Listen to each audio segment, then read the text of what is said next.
नमस्कार, मी Snehal. Tasty bite with Snehal मध्ये तुमच्या सर्वांचं स्वागत आहे.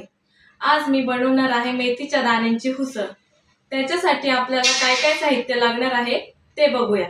मेथी दाण्यांची उसळ करण्यासाठी मी अख्खी मेथी घेतलेली आहे, अर्धी वाटी. आता आपण हिला धुवून घेतलेली आहे. आता आपण हिला कुकरमध्ये शिजवून घेणार आहोत. मेथी दाणे कुकरमध्ये टाकून घेतलेले आहे. आता आपण हिला 4-5 शिट्ट्या होऊस्तोपर्यंत शिजवून घेणार आहोत. आपण जे मेथीचे दाणे शिजवून घेतलेले होते ते आपण काढून घेतलेले आहे. मेथीच्या दाण्यांमध्ये जे एक्स्ट्राचं पाणी असतं ते आपल्याला असे दाबून काढून घ्यायचे आहे.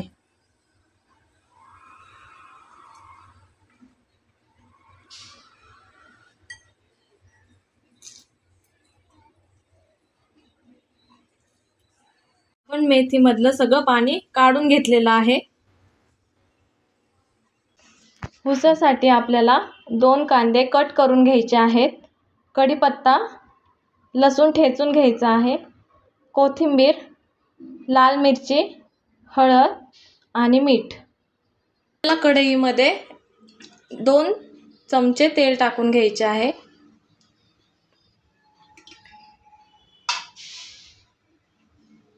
आपण जिरे टाकणार आहे. कढीपत्ता टाकायचा आहे आपल्याला.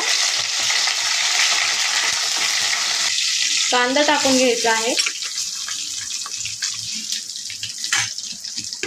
आपल्याला चांगल्या प्रकारे फ्राय करून घ्यायचा आहे. लसूण टाकायचा आहे.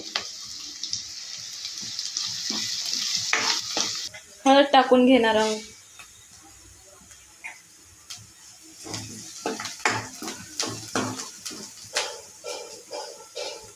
आपल्याला 1.5 चमचे मिरची पावडर घ्यायची आहे.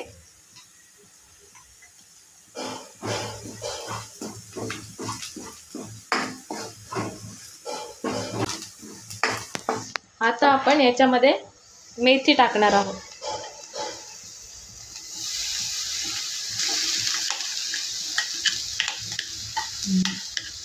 मेथी आपल्याला चांगल्या प्रकारे मिक्स करून घ्यायची आहे.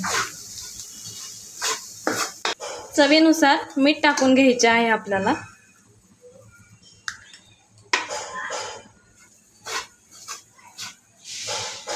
मेथीचे दाणे खाण्यासाठी पौष्टिक आहे.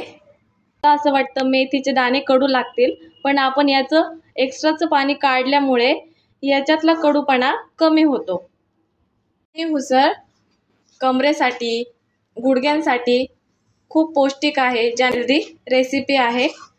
तुम्ही याला एकदा नक्की ट्राय करून बघा. 5 मिनिटं झाकण ठेवून आपल्याला याला वाफू द्यायचे. आपली उसळ तयार झालेली आहे. आता आपण हिला काढून घेऊया. आपली उसळ तयार झालेली आहे. हिला आपण चपाती बरोबर किंवा भाकरी बरोबर खाऊ शकतो.